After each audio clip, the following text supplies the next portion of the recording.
कुछ क्वेश्चन हैं जो मैंने फुल डिटेल से सॉल्व किए थे, लेकिन उनकी क्लिप्स मुझसे डिलीट हो गई। सो अभी मैं दोबारा से रिकॉर्ड करी हूँ, लेकिन इसमें ऑलरेडी सॉल्व हुआ है। So an object falls in a gravitational field with air resistance. इसका मतलब यहाँ पे एयर रेजिस्टेंस प्रेजेंट है, वो उसके वेट को मतलब वेट के इफेक्ट को कैंसिल आउट करने की कोशिश करेगी, यानी उसकी स्पीड को डिक्रीज करेगी और एक्सेलरेशन को जीरो तक लाएगी। Okay, so which distance time graph shows this motion. Okay, ये वाला जो होता है ये कब होता है, स्पीड टाइम ग्राफ जब होता है। ओके, सॉरी ये नहीं होता, वो ये वाला होता है। सो दिस इज रॉन्ग। इसमें वो कह रहा है कि डिस्टेंस कॉन्स्टेंट रहेगा। जो स्पीड टाइम ग्राफ होता है उसके एरिया अंडर द ग्राफ से हमें डिस्टेंस पता चलता है। ओके, सो अगर मेरे पास ये बन रहा है एरिया, सॉरी ये मेरे पास क्या बन रहा है, स्पीड टाइम ग्राफ इस तरह का बनता है ना। सो इधर किस तरह का मेरे पास डिस्टेंस यहाँ पे, ओके, दो रीजन बना दी, रीजन 1 एंड रीजन 2 से।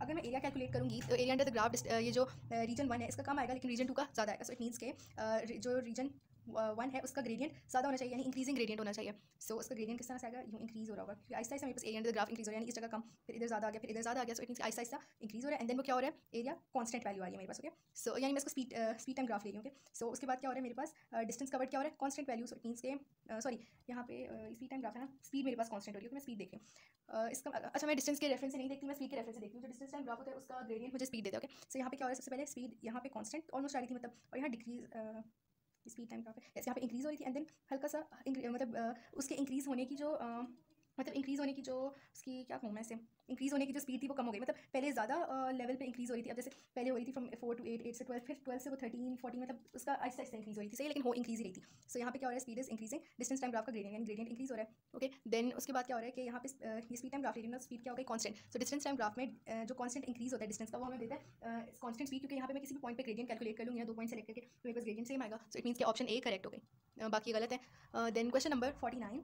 The graph shows how the speed of an object varies with time, at which level time is the object decelerating. A और बी पे क्या हो रहा है, एक्सेलरेटिंग, उसकी स्पीड हर पॉइंट पे इंक्रीज हो रही है, एक्सेलरेशन की वैल्यू कोई ना कोई है। यहाँ पे क्या है, 0 मीटर पर सेकंड, यानी ना एक्सेलरेट करा ना डिसेलरेट करा। ओके, उसकी स्पीड कांस्टेंट है। देन डिसेलरेटिंग मींस के नेगेटिव वैल्यू होनी चाहिए, यानी वैल्यू होनी चाहिए। यहाँ पे क्या हो रहा है, speed rate of change of speed क्या हो रही है, rate of decrease of speed है, सही है। सो इट मींस कि मेरे पास जो एक्सेलरेशन है उसकी वैल्यू नेगेटिव आएगी, मींस ये क्या हो रही है, deceleration. So option D correct हो गया। Question number 50, a heavy metal ball falls vertically downwards through air past 4 equally spaced levels J K L and M. ठीक है, ये लेवल्स है। Okay, the times taken to fall from one level to the next level are measured, where is the speed of the ball greatest and which time is the shortest. Okay, जब एक metal ball fall करी, इन्होंने ये नहीं बताया कि यहाँ air resistance present नहीं है, it means air resistance present है, यानी थ्रू द एयर है ना, यानी ये एयर में क्या होती है, एयर रेजिस्टेंस नहीं होगी, पार्टिकल्स वगैरह प्रेजेंट है। सो आहिस्ता आहिस्ता क्या हो रही होती है, स्पीड हर पॉइंट पे इंक्रीज हो रही होती है, फिर आहिस्ता आहिस्ता उस पर एयर रेजिस्टेंस ऐड करेगी, टर्मिनल वेलोसिटी रीच होगी तो कांस्टेंट वैल्यू आ जाएगी, सही है। लेकिन स्टार्टिंग पॉइंट पे क्या होता है, स्पीड इंक्रीज हो रही होती है। अब ये मैंने रिलेशन बताया था, speed is equal to distance over time, ये फॉर्मूला होता है, डिस्टेंस कांस्टेंट है, सी हर पॉइंट के बीच में क्या है, हर लेवल के बीच में डिस्टेंस सेम है। सो इट मींस कि स्पीड और टाइम का क्या रिलेशन आ गया, inverse, speed is inversely related with time. अब हमने बताया कि स्पीड कहाँ पे ग्रेटेस्ट है और टाइम कहाँ पे शॉर्टेस्ट है। स्पीड जहाँ पे ग्रेटेस्ट होगी वहीं पे टाइम शॉर्टेस्ट होगा। सो इट मींस कि मैं बाकी ऑप्शन जहाँ पे डिफरेंट लेवल्स बताए हैं वो कैंसिल आउट कर रही हूँ, या एल एन एम हो सकता है या जे एम के हो सकते हैं। अब क्योंकि हर पॉइंट पे इंक्रीज हो रही होती है स्पीड, तो मैंने एग्जांपल दी है कि अगर मतलब let's take it as 1 metre per second, J two के 1 मीटर पर सेकंड थी, उसके बाद इंक्रीज हो गई, मतलब मैं कोई भी वैल्यूज दे सकती हूँ, ठीक है, लेकिन होना इंक्रीज चाहिए। सो इट मींस कि मैक्सिमम स्पीड कहाँ पे आएगी, एल एन एम पे, मैक्सिमम स्पीड आ गई एल एन एम पे, ग्रेटेस्ट स्पीड। तो इसका मतलब जहाँ स्पीड ज़्यादा होगी वहीं पे टाइम कम लगेगा, नहीं नीचे गिरने में, जिस तरह से रिलेशन भी यही है, जहाँ पे स्पीड ज़्यादा है वहाँ पे टाइम कम लगेगा, inverse relation. So option D is correct, L N M में शॉर्टेस्ट टाइम है और ग्रेटेस्ट स्पीड है। Then question number 51, a light object is dropped from rest, it falls a large distance vertically through the air, how can the motion of the object be described। so उसमें क्या होता है, acceleration decrease हो रही होती है और फिर एट अ सर्टेन पॉइंट वो जीरो हो जाती है, जिसको हम टर्मिनल वेलोसिटी कहते हैं, क्योंकि आहिस्ता आहिस्ता उस पर एयर रेजिस्टेंस ऐड कर रही होती है जो उसके वेट के इफेक्ट को कैंसिल आउट करना चाह रही होती है, ताकि नेट इफेक्ट क्या आ जाए, जीरो। सो क्वेश्चन नंबर नहीं, part A, constant acceleration no, वो कब होती है, जब वैक्यूम होता है, no air resistance is present, यहाँ पे क्या बोले, through air. So it means कि वो एयर वहाँ पे प्रेजेंट है तो एयर रेजिस्टेंस भी होगी जो रेजिस्टिव फोर्स होती है। फिर इंक्रीजिंग एक्सेलरेशन नो, एक्सेलरेशन क्या होती है, decrease, decreasing acceleration, yes, and then moving at terminal velocity, yes, terminal velocity पे एक्सेलरेशन जीरो हो जाती है, स्पीड कांस्टेंट हो जाती है, ये करेक्ट हो गया, ऑप्शन सी। देन डी में क्या, increasing acceleration, again this is wrong, तो आगे मुझे पढ़ना ही नहीं है।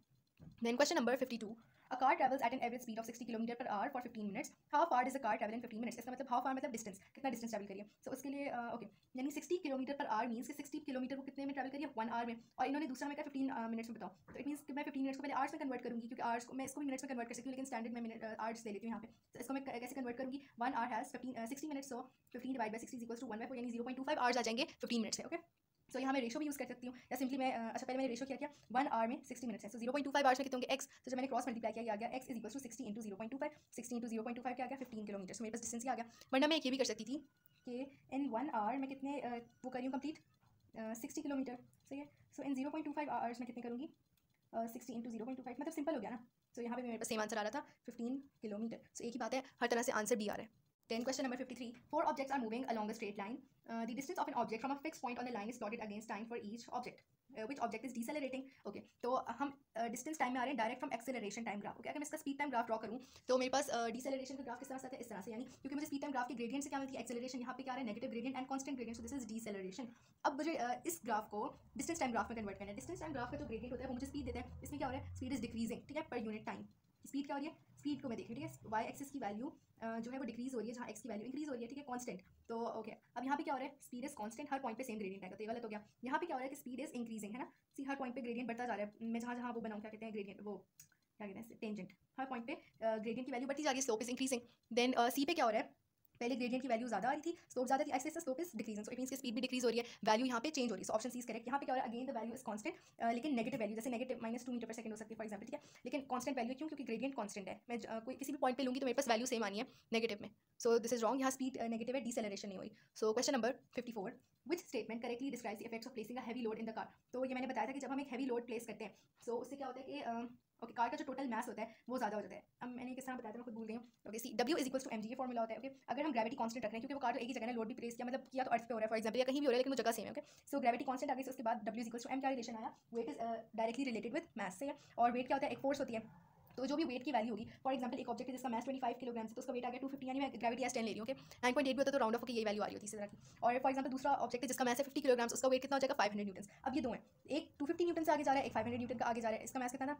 25 ग्राम. इसका ज़्यादा है, 50 ग्राम. इसका मास ज़्यादा है, इसका मास क्या है? कम. मास की बात हुई. ओके, सो जब ये इतनी उससे आगे जा रहा था, इसकी फॉरवर्ड फोर्स थी वेट की वजह से इतना आगे जा रहा था. सो अब मुझे इसे रोकने के लिए, इसका इफेक्ट कैंसिल आउट करने के लिए मुझे उतनी ही फोर्स अप्लाई करनी पड़ी. ओके, सो इसका मतलब इसकी कम रेजिस्टेंस है, यानी कम रेजिस्टेंस प्रोवाइड करे अपने वेट के थ्रू. मतलब फोर्स है ना, यानी मास की वजह से ही वेट आ रहा है. ओके, डायरेक्ट रिलेशन है. सो वो कम उस पर मुझे फोर्स लगानी पड़ी ताकि नेट इफेक्ट क्या आ जाए? 0. जबकि यहाँ क्या हो रहा है? 500 है अगर उसका वेट. ओके, 50 ग्राम जो है उसका मास, उसकी वजह से. सो यहाँ पे क्या हो रहा है? मुझे 500 न्यूटन्स की वो लगानी पड़ी है, क्या कहते हैं, 500 न्यूटन्स की फोर्स, रेजिस्टिव फोर्स लगानी पड़ी ताकि मैं इसके इफेक्ट को कैंसिल आउट करके 0 लाऊँ, ऑब्जेक्ट को मैं रेस्ट पे लाऊँ. ठीक है, सो अब क्या हो रहा है? जिसका मास ज़्यादा होता है उसको मूव करवाना, एक्सेलरेट करवाना, फर्स्ट ऑफ ऑल उसकी डायरेक्शन चेंज करवाना, उसको रेस्ट पे लाना, हर चीज़ मुश्किल हो जाती है.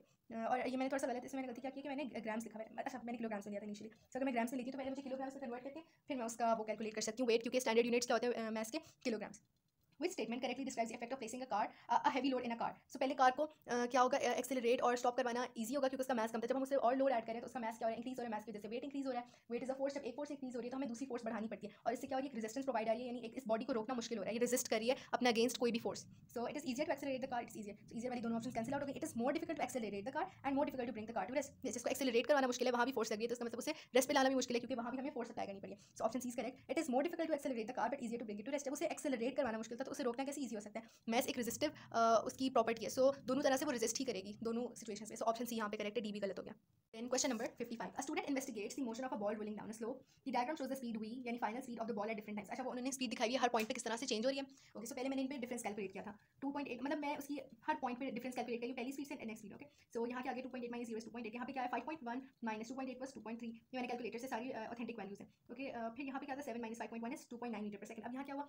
पहले 2.8 का डिफरेंस आया इन दो पॉइंट्स के दरमियान, फिर 2.3 यानी डिक्रीज हो गई, देन इट अगेन इंक्रीज. ठीक है, अब मैं देखती हूँ कि नेट डिफरेंस कितना है. ओके, सो इन दो के बीच में माइनस 0.5, यहाँ प्लस 0.5. इट मींस कि यहाँ पे ये डिक्रीज हुई थी 0.5 के फैक्टर से, यहाँ क्या हुआ? इंक्रीज हुई थी. Okay, so let's check. Which statement describes the motion of the ball? The acceleration is not constant. Yes, the acceleration is not constant. क्यों? क्योंकि यहाँ पे acceleration अच्छा यहाँ पे टाइम भी सेम है, हर 0.2 मीटर 0.2 सेकंड्स के इंटरवल से ये टाइम चेक करें. सो यस, एक्सेलरेशन कांस्टेंट नहीं है, कभी डिक्रीज हो रहा है, कभी इंक्रीज हो रहा है. So it means acceleration is not constant, उसकी वैल्यू चेंजिंग है. Then the acceleration is negative. हम नेगेटिव क्यों नहीं कह सकते? पहले पॉइंट पे नेगेटिव हो रही है, दूसरे पॉइंट पे जाके पॉजिटिव हो गई क्योंकि इंक्रीज आ गया स्पीड में. सो this is again wrong. The speed is decreasing, ये मैं क्यों नहीं कह सकती? 2.8 से 2.3 क्या था? डिक्रीज था. लेकिन 2.3 से 2.9 क्या हुआ? इंक्रीज हो गया. सो अगेन जो ये ऑप्शन ए भी गलत हो गई. फिर option D, the velocity is constant. Velocity means कि स्पीड का मतलब मैग्नीट्यूड भी होना चाहिए, डायरेक्शन भी. एक तो यहाँ पे पहली बात मैग्नीट्यूड ही कांस्टेंट नहीं है, ये और ये मतलब पहले 2 ये थी ना मैग्नीट्यूड जो खुद दिए हुए 0 फिर 2.8 फिर 5.1 फिर 7. एक तो मैग्नीट्यूड कांस्टेंट नहीं है पहली बात. दूसरा मैं डायरेक्शन भी नहीं कह सकती क्योंकि ये डायरेक्शंस है, मतलब ये कर्व है ना, ये स्ट्रेट लाइन में मूव नहीं करी, सो डायरेक्शन भी डिक्रीज वो इस कर्व के साथ ही चल रही है. पहले ये डायरेक्शन थी, फिर फॉरवर्ड डायरेक्शन होगी बिल्कुल स्ट्रेट. सो वेलोसिटी की डायरेक्शन एंड मैग्नीट्यूड दोनों चेंज हो रहे हैं, सो वेलोसिटी कांस्टेंट हो ही नहीं सकती. ऑप्शन डी भी गलत. Then question number 56. Which statement about acceleration is correct? It is related to changing speed of an object. Yes, acceleration is the rate of change of velocity. Velocity में magnitude भी होता है, speed में से magnitude होता है. So it means it is the rate of change of speed. Then it is the distance that an object travels in 1 second. Distance over time is equals to speed. So acceleration speed तो नहीं है. It is the force acting on an object when object divided by the distance it travels in 1 second. So force divided by distance, this is not acceleration. It is the force acting on an object when it is near to the earth. This is again wrong. So acceleration is the rate of change of speed या rate of change of velocity per unit time. Option A. Then question number 57. Okay, which statement correctly describes the effect of placing a heavy load in the car? So ये वही same है. Option C, it is more difficult to accelerate the car and more difficult to bring the car to rest. Then next question is 58. A car is traveling at a velocity of 2 meter per second. It accelerates, यानी अब उसकी speed change हो रही है, वो increase हो रही है at a constant rate of ये 0.2 meter per second square for 2.5 minutes. तो इन minutes को सबसे पहले मैंने seconds में convert करना है क्योंकि उन्होंने जो rate दिया हुआ है वो in second squares दिया हुआ है और जो मेरे पास standard units भी होते हैं वो क्या होते हैं seconds में. So इसको मैंने convert कर लिया 2.5 into 60 करूँगी क्योंकि 1 minute में 60 seconds होते हैं. 1 minute is equals to 60 seconds. So 2.5 minutes is equals to 2.5 into 60 यानी 150 seconds आ गए. तो मुझे ये मिल गया सेकंड्स में. What is the final velocity of the car? Final velocity calculate करनी है, इसका मतलब ये इनिशियल थी, इंक्रीज होने के बाद मेरे पास न्यू जो वैल्यू आई है that is the final velocity. So यहाँ मैं क्या फॉर्मूला यूज कर सकती हूँ? Acceleration is equals to final velocity minus initial velocity divided by time. Acceleration 0.2 है, फाइनल वेलोसिटी कैलकुलेट करनी है, -2 क्या इनिशियल वेलोसिटी डिवाइडेड बाय 150 जो मैंने सेकंड्स में वैल्यू कन्वर्ट की थी. सो यहाँ क्या हो जाएगा, यहाँ जाकर मल्टीप्लाई हो जाएगा. 150 into 0.2 is equals to v -2. तो 150 into 0.2 is 30. 30 is equals to final velocity -2. सो 30 यहाँ माइनस और यहाँ जाकर प्लस हो जाएगी. 30 + 2 is equals to final velocity. So 32 metre per second मेरे पास क्या आ गई? Final velocity which is option D. Then question number 59. The speed time graph represents a journey. ये journey है. Okay. How does the graph show that the distance traveled in section x of the journey is greater than the distance traveled in section y? Okay तो speed time graph के से हमें distance travel किस तरह से पता चलता है? हम area under the graph check करते हैं और इसका क्या मतलब हुआ कि एक्स जो है area under the graph of region X ज़्यादा होगा then the area under the graph of region Y. ठीक है, so let's check. Okay, the area below section X of the graph is greater than the area below section Y. Yes, this is correct. The gradient of section X of the graph is greater than the gradient of section Y. Gradient जो होता है speed time graph का वो हमें क्या बताता है? Acceleration. So this is wrong. The speed at the end of the journey is greater than the speed at the end of section. पता नहीं क्या गलत है. The time for section X of the journey is greater than the time for section Y. Okay, अब time कह रहे हैं. सो time का क्या रिलेशन बनता है डिस्टेंस के साथ? हम चेक कर लेते हैं. Speed is equal to distance over time, right? So ये क्या रिलेशन है? Speed multiply by time is equal to distance. है. सो इसका क्या मतलब हुआ कि अगर हम क्या कांस्टेंट रखते हैं? स्पीड कांस्टेंट रखते हैं. ओके, जो कि नहीं है, लेकिन अगर फॉर एग्जांपल रख लूँ तो टाइम और डिस्टेंस का वैसे भी क्या रिलेशन बनता है? Direct relation. क्योंकि अगर वो कह रहे हैं time for section X of the journey is greater, so इसका क्या मतलब है? डिस्टेंस ग्रेटर हो सकता है. लेकिन यहाँ पे क्या केस था? मैंने स्पीड कांस्टेंट ली थी. यहाँ पे क्या हो रहा है? स्पीड तो चेंज हो रही है, ये ऐसे चेंज हो गई, यहाँ और इंक्रीज हो गई, यहाँ कांस्टेंट हो गई, यहाँ डिक्रीज, यहाँ ज़्यादा रेट से डिक्रीज, फिर कांस्टेंट, फिर डिसेलरेशन. स्पीड डिक्रीज हो रही है, स्पीड की चेंज हो रही है और कहीं इंक्रीज हो रही है, कहीं कांस्टेंट हो रही है. सो यहाँ मैं ये केस नहीं कर सकती. So this is again wrong and option A correct हो गया. Then question number 60. The graph shows how the speed of an object varies with time. Okay, ये ग्राफ है. Yes. Which row describes the motion of the object at times p and q? p ये है, इधर क्या है? Speed constant है and acceleration है 0 क्योंकि ग्रेडियंट क्या है? 0 वर्टिकल बिल्कुल परफेक्ट हॉरिजॉन्टल स्ट्रेट लाइन है. सही है. सो यहाँ पे क्या है? At rest? No, it's not at rest. At rest तो लाइन यहाँ बनती. So it's moving with constant speed. Okay, ये दो ऑप्शन हो सकती हैं. अब मुझे क्यू से डिसाइड करना है कि ऑप्शन सी करेक्ट है या डी करेक्ट है. सो क्यू पे क्या हो रहा है? क्यू इज ये वाला रीजन. ये इधर क्या हो रहा है कि ऑब्जेक्ट इज एक्सेलरेटिंग, यानी हर पॉइंट पे उसकी स्पीड इंक्रीज हो रही है. सो यहाँ पे मतलब वैल्यू तो कांस्टेंट होगी क्योंकि rate of increase of speed जो है, rate of change of speed that is constant. Gradient भी कांस्टेंट आ रहा है. स्पीड टाइम ग्राफ के ग्रेडियंट से मुझे क्या मिलती है? एक्सेलरेशन. और वैसे भी यहाँ पे मैं कहीं भी किसी भी पॉइंट पे ग्रेडियंट कैलकुलेट कर लूँ तो उसकी मतलब वैल्यू कांस्टेंट आएगी, which means that acceleration is constant. लेकिन इसका मतलब एक्सेलरेट तो कर रहा है, इंक्रीज हो रहा है. ओके, डिसेलरेट कब करता है? जब स्पीड डिक्रीज हो रही होती है पर यूनिट टाइम. सो यहाँ पे क्या गया? एक्सेलरेटिंग. तो ये दोनों ऑप्शन करेक्ट है. So option C is correct. अच्छा, जो बाकी वाले क्वेश्चन है आगे वाले वो मैंने उनकी कुछ लीड नहीं हुई, सो वो मैं साथ साथ ही सॉल्व कर रही हूँ, वो मैं अटैच कर दूँगी. Question number 61. A stone is dropped from rest at a height of 2 meters above the surface of a planet. यानी surface से ऊपर, ये surface से planet इससे नीचे पूरा planet है. above जो है वो कोई जो भी मतलब region है. ठीक है. The planet has no atmosphere, यानी यहाँ पे क्या है? Vacuum है.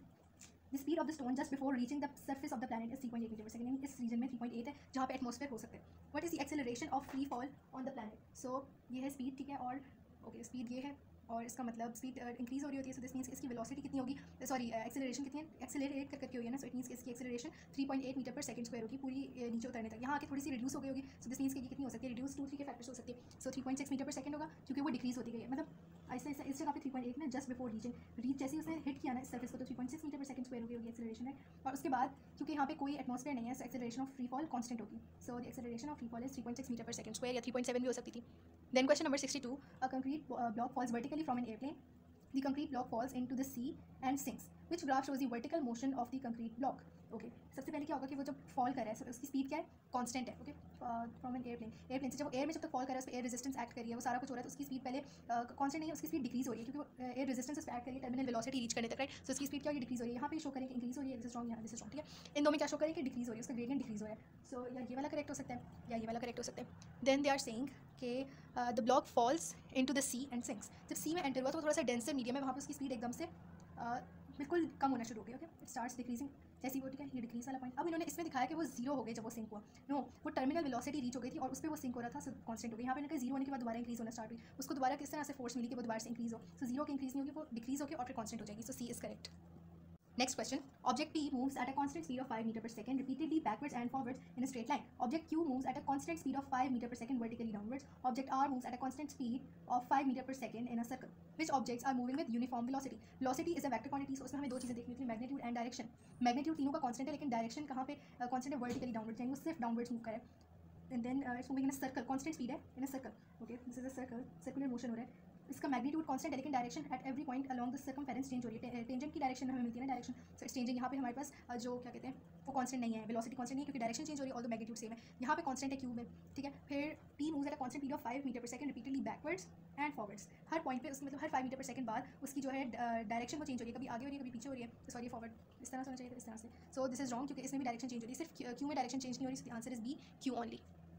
Question number 64. The diagram shows a velocity time graph for an object which is accelerating, यानी उसकी स्पीड इंक्रीज हो रही है per unit time. What is the acceleration of the object? Velocity time graph means speed time graph. तो हम इसकी gradient से acceleration determine करते हैं. तो मैं कोई से 2 पॉइंट्स सेलेक्ट कर लेती हूँ. मैं यहाँ से ही होल नंबर वाले ले लूँ, बेटर यहाँ से and then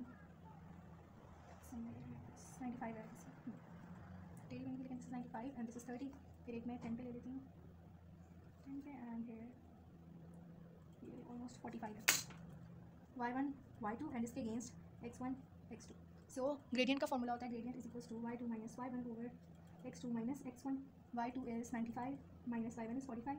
then x2 is 30 and y2 is 10. So 95 minus 45 is 50 divided by ये हो गया 20. 50 divided by 20 is 2.5 metres per second square. So 2.5 metre per second square is option B. Question number 65. A cyclist rides 300 meters up a slope in 50 seconds. She then rides down the slope in 25 seconds. What is her average speed for the whole journey? So average speed होता है total distance divided by total time. Okay, slope and she then rides down the slope. तो हम rides down in 25 seconds, यानी total distance rides up a slope. ये slope थी 300 metre, ठीक है, और rides down मतलब rides down मतलब इसके पहले चढ़ने में इतना टाइम लगा 50 सेकंड, और इसी को डाउन किया यानी दोबारा से 300 मीटर उसने कवर किया, ठीक है, इसी से राइड डाउन किया यानी पूरी स्लोप ही उतरती है ना वो. तो इतना ही डिस्टेंस इसने कवर हुआ, लेकिन इन 25 सेकंड्स. तो अब हमने एवरेज स्पीड किस तरह से कैलकुलेट करनी है? Average speed is equals to total distance over total time. तो टोटल डिस्टेंस मेरे पास क्या है? 300 जाते हुए 300 आते हुए. So total distance is 300 plus 300 divide by total time. जाते हुए 50, आते हुए 25 सेकंड्स लगा क्योंकि स्लोप थी ना. 50 प्लस 25, सो ये हो गया 300 plus 300 is 600. So 600 divided by 50 plus 25 is 75. So 600 divided by 75 is 80. सो मेरे पास एवरेज स्पीड कितनी आ गई? 80 मीटर पर सेकंड. और 80 metre per second, sorry 8 metre per second है. यस नहीं वेट 600 डिवाइडेड बाई मैंने 7.5 लिखा, सॉरी. तो 8 metre per second which is option B. Question number 66. Okay, 4 balls with different masses are dropped from the height shown. Air resistance may be ignored. Which ball has the smallest average speed? तो ये मैंने पहले already बताया था कि हम masses को ignore करते हैं. इस केस में हम फॉर्मूला यूज़ करते हैं GPE is equals to KE, which means that mgh is equals to 1/2 mv square. Math से मैथ कैंसिल आउट हो गया और ये रिलेशन होता है v is equals to √2gh. So v is directly proportional to √of h. Velocity हमें smallest average speed चाहिए, तो इसका मतलब कि हम स्मॉलेस्ट हाइट यूज़ करेंगे. तो ये वाला पूरा सोल्यूशन था जिसके अंदर हमने एक एक करके हाइट डाली थी, और उससे मुझे पता चला था कि स्मॉलेस्ट हाइट जहाँ पे वहाँ स्मॉलेस्ट एवरेज स्पीड है. सो मुझे मैसेज को बिल्कुल इग्नोर करना है and option A is correct. Then question number 67. A ball is thrown vertically upwards and the air resistance acts on the ball. Air resistance act करिए, which graph shows how the speed varies with time. तो सबसे पहले क्या होगा? उसकी speed decrease होना start हो जाएगी, एयर रेजिस्टेंस उस पर एक्ट करिए. सो ओके स्पीड डिक्रीज हो रही है. ओके सो यहाँ पे क्या हो रहा है कि स्पीड शुरू में डिक्रीज हुई और बाद में नहीं, एक सेकंड, ओके ये दोनों तो गलत हो गए ना. यहाँ पे नहीं, यहाँ पे डिक्रीज हो रही है, sorry this is not wrong. सबसे पहले वो कह रहे हैं कि कॉन्स्टेंटली डिक्रीज हो रही है. इट्स नॉट डिक्रीजिंग कॉन्स्टेंटली, वो आहिस्ता आहिस्ता उसकी स्पीड डिक्रीज हो रही है. एयर रेजिस्टेंस उस पर एक्ट करिए, उसका rate of change of increase किस तरह है? मतलब सबसे पहले डिक्रीज हुई, फिर ज़्यादा फैक्टर से डिक्रीज हुई, आहिस्ता आहिस्ता ना उसके डिक्रीज होने का फैक्टर इंक्रीज होता जा रहा है, ठीक है. So if I just see यहाँ पे आहिस्ता आहिस्ता डिक्रीज हो गया, एंड में ज़्यादा डिक्रीज हो रही है, एंड में ज़्यादा डिक्रीज हो रही है, एंड में कम डिक्रीज हो रही है. शुरू में ज़्यादा डिक्रीज हो रही है एंड आहिस्ता आहिस्ता उसका फैक्टर डिक्रीज हो जाएगा. सो या डी करेक्ट हो सकता है या सी, ये गलत हो गया. फिर उन्होंने कहा है कि which graph shows how it speed varies with time. तो अब क्या होगा? जब तक वो टर्मिनल वेलोसिटी नहीं रीच कर जाती, ठीक है, स्पीड बिल्कुल vertically upwards, upwards, okay upwards में क्या, हाँ तो अपवर्ड्स में वो आहिस्ता आहिस्ता डिक्रीज होती जा रही है उसकी स्पीड के, ठीक है. अब डिक्रीज होकर एट अ सर्टन पॉइंट जो उसका मैक्सिमम पॉइंट था, हमने से ये किया, यहाँ पहुंची मैक्सिमम पॉइंट जहाँ से बाद से नीचे आना है. ओके यहाँ पे उसकी स्पीड जीरो हो गई, रुक गई वो एक दफ़ा कुछ पल के लिए, ठीक है. उसके बाद जब वो नीचे आएगी, सो इट मींस उसकी स्पीड इंक्रीज हो रही है, और अब उसके ऊपर नीचे आते हुए एयर रेजिस्टेंस एक्ट करेगी. एयर रेजिस्टेंस एक्ट करेगी तो क्या होगा? Speed again starts to decrease. यहाँ इंक्रीज हो रही थी इस पॉइंट पे, फिर डिक्रीज होना स्टार्ट हो गई अंटिल टर्मिनल वेलोसिटी. जहाँ टर्मिनल वेलोसिटी रीच हुई वहाँ इसकी स्पीड क्या हो गई? कांस्टेंट हो गई. तो इट्स ऑप्शन डी. यहाँ पे क्या हो रहा था कि उन्होंने कहा था कि शुरू में आहिस्ता आहिस्ता से डिक्रीज हो रही है स्पीड, शुरू में ज़्यादा डिक्रीज होती है, एंड देन आहिस्ता आहिस्ता उसकी स्पीड जब डिक्रीज होती जाती है तो उसका मतलब एयर रेजिस्टेंस पे आहिस्ता आहिस्ता एक्ट करी थी. लेकिन शुरू में जब हमने फेंका उस एयर में तो उस पर ज़्यादा एयर रेजिस्टेंस एक्ट करी. आहिस्ता आहिस्ता जब वेट बैलेंस होता जाता है, एयर रेजिस्टेंस वेट जितनी होती जाती है, सो उसका रेट ऑफ डिक्रीज जो होता है वो कम होता जाता है. So option D is correct. Question number 68. The diagram show distance time graphs for 4 objects. Which graph represents an object moving with increasing speed? So जो speed time, जो distance time graph होता है उसका gradient हमें speed बताता है, ठीक है. So यहाँ पे क्या है? यहाँ तो जीरो gradient है, so speed is zero. Okay, this is wrong. फिर B में क्या हो रहा है? Speed is constant, क्योंकि gradient क्या है? Constant value दे रहा है हमें हर इंटरवल में, हर टाइम इंटरवल में equal distance मतलब increase हो रहा है, ठीक है. So speed is constant at a certain value, increasing speed हमने चेक करना है. यहाँ पे क्या हो रहा है? पहले ग्रेडियंट ज़्यादा था स्लोप, फिर आहिस्ता आहिस्ता स्लोप जो है वो डिक्रीज होती जा रही है. सो इट मीन्स के the speed is decreasing. This is wrong. यहाँ पे क्या हो रहा है? पहले स्लोप कम थी, इस पॉइंट पे ज़्यादा हुई, फिर इससे मैक्सिमम जो है वो ग्रेडियंट हो गया, ग्रेडियंट की वैल्यू इंक्रीज होती जा रही है. So it means that the speed is increasing. So option D is correct. Question number 69. The graph shows how the speed of a car varies with time at the start of a journey. So इन्होंने बताया कि speed क्या हो रही है? Time के साथ increase होती जा रही है, इंक्रीज होती जा रही है. ओके सो इसकी हम क्या मतलब बता सकते हैं कितनी स्पीड हो रही है हर सेकंड में? 2 सेकंड्स में 3 metre per second, it means that 3/2 1.5 metre per second speed increase हो रही है। ओके, इस फैक्टर से इंक्रीज़ हो रही है। हर सेकंड के अंदर 1.5 मीटर्स डिस्टेंस इंक्रीज़ हो रहा है, ठीक है। Which distance time graph represents this motion of car over the same period of time, यानी इनमें से किसका ग्रेडियंट है जो हमें ये वैल्यू दे रहा है 1.5 की। तो सबसे पहले तो हमें पता है कि इंक्रीजिंग ग्रेडियंट होना चाहिए, okay, because speed is increasing gradient हमें इसका चाहिए डिस्टेंस टाइम ग्राफ का, ये दोनों डिक्रीज हो रहे हैं, दीस टू आर रॉन्ग। अब मुझे इसका ग्रेडियंट कैलकुलेट करना है, तो उसके लिए मैं क्या करूँगी, टेंजेंट ड्रॉ करूँगी, because this is a curve. सबसे पहले इसकी मैं एक टेंजेंट ड्रॉ कर लेती हूँ, ठीक है, टेंजेंट, एक second, let's draw it once again. So I don't know किस तरह की ड्रॉ है, लेकिन समथिंग लाइक दिस, बहुत ही गंदी बन रही है से, ये बन गई, हाँ, एक पॉइंट पे अच्छी लगी है। सो अब मैं एक पॉइंट ये ले लेती हूँ, ये ऑलमोस्ट मेरे पास ये ले लेते हैं, ये अजीब सी वैल्यूज आएंगी, लेकिन I need to do this. एक ये आ गया और एक ये point, and then I have this, क्या लूँ मैं, 1 एंड देन इसके साथ ये ले लेती हूँ, ठीक है। सो वाई एक्सिस पे जो मेरे पास वैल्यूज है वो दोनों होल नंबर में, एक 4 है एक 1 है, एंड देन एक्स एक्सिस पे मेरे पास ऑलमोस्ट क्या बनेगा 3.6 या 3.7 बन सकता है। सो मैं 3.6 ले लेती हूँ एंड इसको 1.7 लेती हूँ, मतलब करीब करीब की भी वैल्यू आगे मैं राउंड ऑफ करके कर लूँगी, क्योंकि इतना एक्जैक्ट मैं नहीं फाइंड आउट कर सकती, ठीक है। So gradient is equals to y2 minus y1 over x2 minus x1, y2 was 4 y1 was 1, so 4 minus 1, और इधर नीचे क्या आ जाएगा, ये है इसके अगेंस्ट x2 और ये x1, सो 3.6 माइनस 1.7, सो हो जाएगा 3 डिवाइडेड बाय 3.6 माइनस ये क्या कैलकुलेटर हो गया, 3.6 माइनस 1.7 माइनस ये आ गया 1.9, ठीक है, 1.9, सो 3 डिवाइडेड बाय 1.9, यानी ऑलमोस्ट 3 डिवाइड बाय 2 वाली ऑप्शन की तरह है, so it's 1.6 metre per second. मुझे तो ये वैसे करेक्ट लग रहा है, लेकिन मैं दूसरा चेक कर लेती हूँ, क्या पता उससे मुझे मजीद ऑथेंटिक आंसर मिल जाए। So let's check this, like this, I am drawing a line, हाँ अच्छी बने, ये तो मेरे पास एग्जैक्ट पॉइंट ही आ गया ना, ये ले लेती हूँ, एक ये ले लेती हूँ, ठीक है, एंड दूसरा पॉइंट मैं ये वाला ले लेती हूँ, ये एंड ये वाला, ये मेरे पास ऑलमोस्ट कितना बनेगा, ये है तकरीबन 1.6 है, सही है। So again gradient is equals to y2 minus y1 over x2 minus x1, y2 was 6 y1 was 2, 6 minus 2 divided by ये हो गया 3 माइनस 1.6, so ये हो गया 4 divided by 1.4, so let's check, 4 divided by 1.4 is equals to 2.9 metre per second, so this is wrong, okay. So ये वाली जो option थी 1.5 से लेकर 1.6 वाली, so option C is correct for this.